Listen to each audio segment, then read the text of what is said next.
Welcome to Life Stories, where every tale is filled with love, heartbreak, and the lessons we learn along the way. Today's story is about Emily, a single mother who adopted a beautiful girl named Mia. As Emily navigates family rejection and hidden truths, she uncovers a past she never knew existed. It's a journey of self-discovery, forgiveness, and the meaning of true family. Stay tuned to witness the powerful transformation that comes when Emily learns the real value of love, acceptance, and belonging. Don't forget to subscribe to our channel to start today's story with us. My name is Emily, and I'm a single mother. A mother who chose to adopt. I remember the day I met Mia at the orphanage, as if it were yesterday. She was so small, her little hands clutching a stuffed bear, her big eyes full of hope and fear. I knew in that moment, without a doubt, that she was meant to be my daughter. I didn't hesitate, even though the world around me did.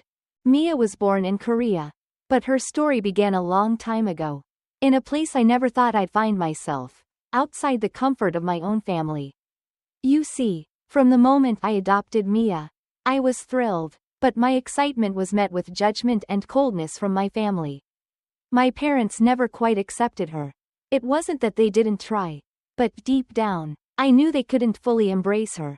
Not in the way I had hoped. But Mia was my world, and I would defend her until my last breath. It was during one of those moments, in front of the bathroom mirror, that Mia twirled in her pink flower girl dress.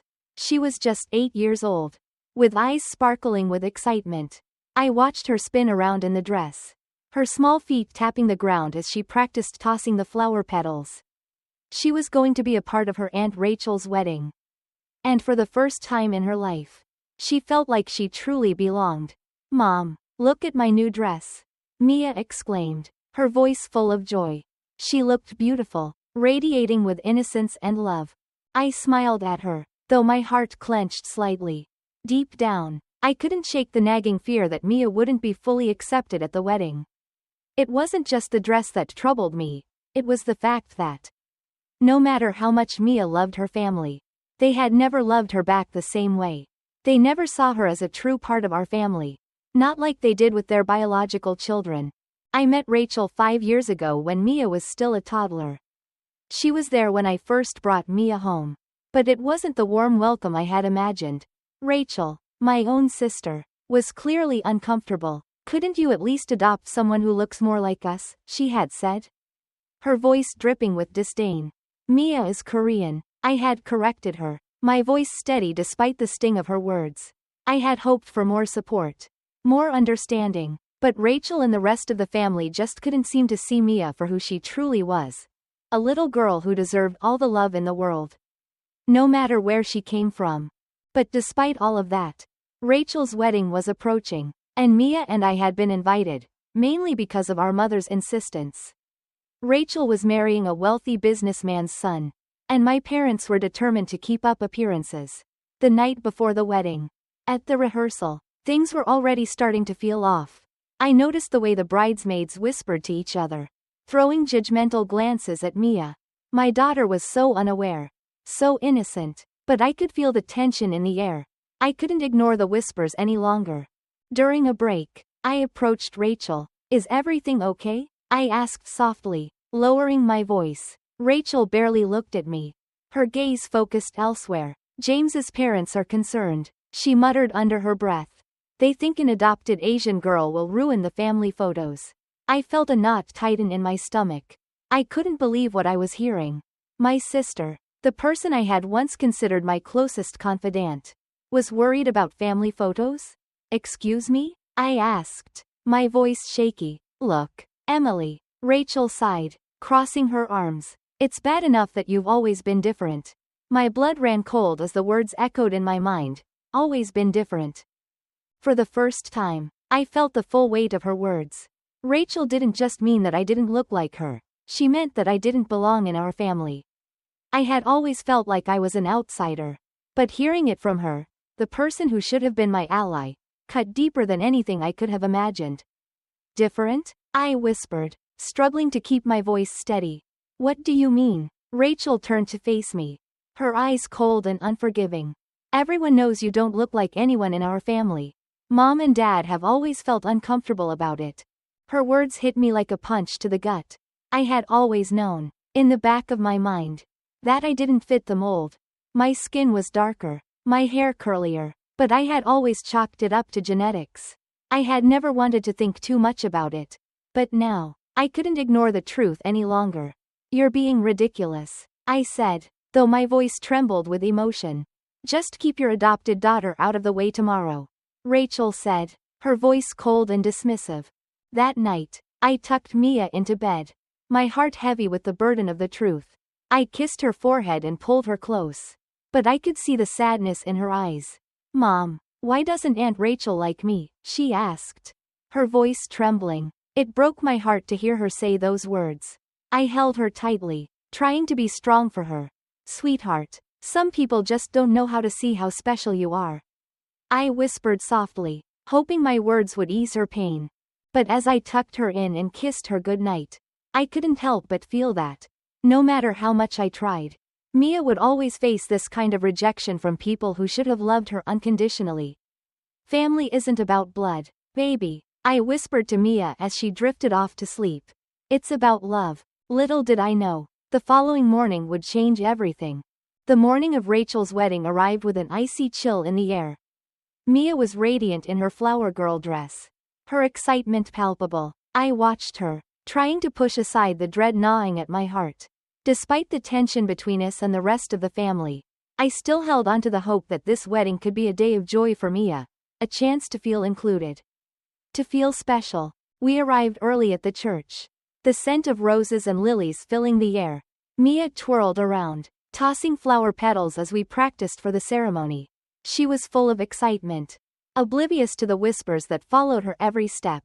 I tried to ignore it, but I could feel the cold stares of the bridesmaids and the disapproving glances of the guests. It was like I could see them questioning why Mia, a little girl who didn't belong to their world, was even there. As the time for the ceremony drew closer, things began to unravel. We were called for the pre-ceremony photos. And that was when everything went wrong.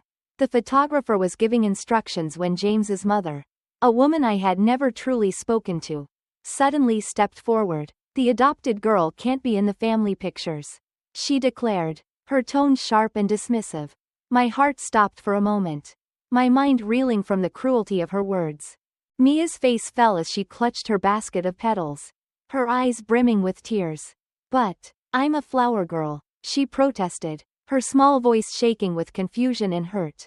I could see the anguish in her eyes, but I couldn't find the words to comfort her. This was a pain that was too deep for words. Rachel's voice cut through the air, as cold as ice. You're not part of this family, she said, her words slicing through me. Mia stiffened in my arms, her tiny body trembling as I struggled to hold it together. I felt my chest tighten, and I could hear the blood rushing in my ears. What are you saying? I demanded, my voice barely a whisper. I couldn't believe it. My own sister, my own flesh and blood, was turning against me and my daughter. Rachel didn't answer me right away. She turned to my parents, her lips curling into a twisted smile. Mom, Dad, tell her the truth, she said, her voice dripping with satisfaction. My parents went pale, their faces stricken with guilt, as if they knew something I didn't. And then, my mother's face crumpled, and she started to cry. Anna, my father began, but before he could finish, a deep voice rang out from the entrance of the church. It was a voice that I didn't recognize at first, but one that seemed strangely familiar. He's right, the man said, his voice calm yet firm. You were never part of this family. Everyone turned toward him as he walked into the church, his presence commanding attention. He was a tall man, probably in his 60s, impeccably dressed in a tailored suit. His face, though lined with age, was strikingly familiar. My breath caught in my throat as I realized the truth. This man was my father? Rachel's voice snapped through the silence. Who are you? She demanded, her tone sharp, but there was a flicker of fear in her eyes. The man smiled slightly, his piercing gaze locked on me. My name is Richard Thompson, he said, his voice full of authority. And Emily is my daughter. The room fell silent. My heart pounded in my chest as I tried to process the words. Richard Thompson? My father? The man who had been absent from my life for so long? My mother swayed on her feet. And before anyone could stop her, she collapsed in a dead faint. My father, the man I had always believed to be my father, went as pale as a ghost. I felt like I was standing outside of my own body, watching everything unfold from a distance. Richard continued, his voice steady and unshaken. I have DNA test results, legal documents, and the full story they've hidden from you for 35 years. His words hit me like a sledgehammer, each one unraveling the fabric of my life. I couldn't breathe. I couldn't speak. My whole world, everything I thought I knew, was crashing down around me. Mia squeezed my hand, her small fingers gripping mine tightly. Mom, who is that man? She whispered, her innocent voice filled with confusion. Before I could answer, Richard spoke again, pulling something from his jacket pocket, a worn photograph. Just look at this, he said softly, offering it to me. I hesitated, my hands trembling as I reached out to take the photo. It was an image of a woman, her face radiant with love and warmth. She looked so much like me, with the same curly hair, the same brown skin. She was holding a baby in her arms, me. I realized, my breath catching in my throat. The woman in the photograph was my mother. Richard's voice broke through the silence. Your mother, Isabella, died just hours after giving birth to you, he said, his voice thick with sorrow. I was lost in grief. In my despair, I trusted your nanny, the woman you call your mother, Margaret. She convinced me to give you up for adoption.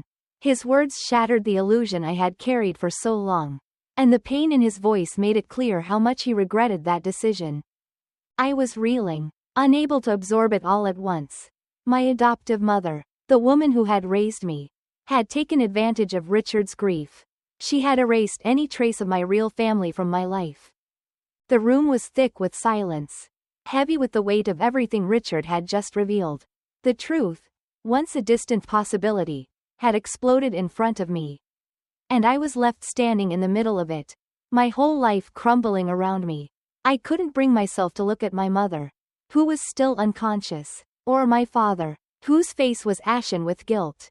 Instead, my gaze locked onto Richard, the man who had given me life, the father who had been absent for 35 years, stood there, waiting for me to make sense of it all. Mia, sensing the shift in the atmosphere, tugged at my sleeve, her small hand gripped mine tightly, seeking comfort in the midst of the storm. Mom, she whispered, who is that man? Her voice was full of innocent curiosity, and it cut through the chaos like a knife. I squeezed her hand, trying to hold it together for her sake. Richard took a step forward, his expression softening as he looked at both of us. I know this is overwhelming, he said gently, but I'm your father, Emily, and Mia, I'm your grandfather. His words lingered in the air, hanging there like an unspoken promise. For a moment, I couldn't find my voice.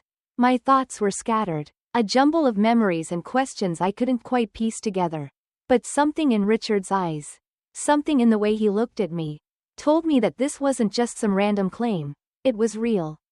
I had always wondered about my real family, about the parents I never knew, and now the answers were finally within reach. Mia looked up at me with wide, trusting eyes. Grandpa, she repeated softly, as if testing the word on her tongue. I nodded, the word feeling strange in my mouth but somehow right.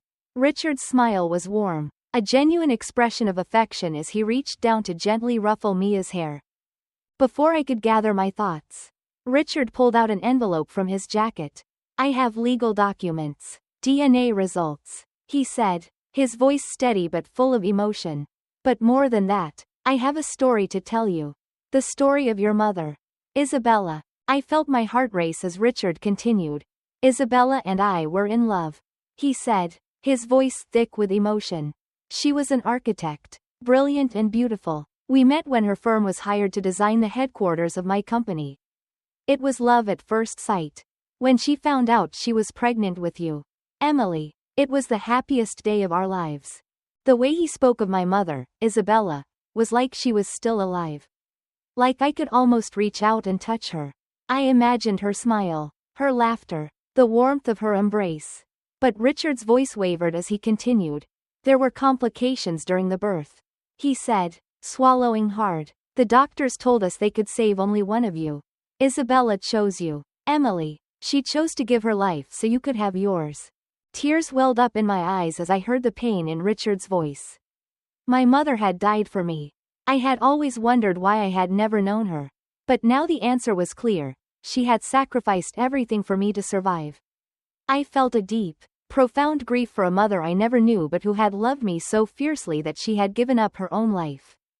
Richard paused, as if gathering his thoughts. I was lost without her. He continued, I was drowning in grief. And in that pain, Margaret, the woman you know as your mother, took advantage of my vulnerability. She convinced me that I couldn't raise you on my own. That you needed a family to care for you. I trusted her, but she erased all traces of your real family from your life. His words were like a punch to the gut. The woman I had called my mother, the woman who had raised me, had manipulated my grief-stricken father and stolen me away from him. I felt betrayed, but also a sense of relief. The truth was finally coming to light, and I could start to understand the pieces of my life that had never made sense. Mia tugged at my sleeve again, her face full of confusion. So, does this mean you have another family? Mommy? She asked, her voice trembling. I took a deep breath and smiled at her, brushing a stray lock of hair from her forehead. Yes, sweetheart, I said softly. It means we have a new family now. And it means we're going to be okay. Richard watched us, his expression filled with a mix of sadness and hope. I've been waiting for this day for so long, he said, his voice breaking. I've been watching over you, Emily, from a distance. I've made sure you were safe. I've followed your life. And when you opened your bookstore, I was your first customer. Mia's eyes widened. Wait, the man who always bought books from your shop? That was you? She asked, her voice full of wonder. Richard chuckled softly, nodding. That was me, Mia. I couldn't be a part of your life, but I needed to be there. In some way. I took a deep breath, feeling the weight of it all.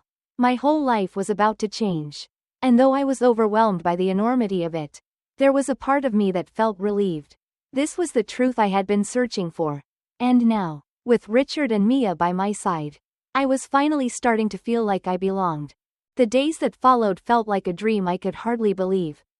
Mia and I moved into the house that Isabella had designed for us.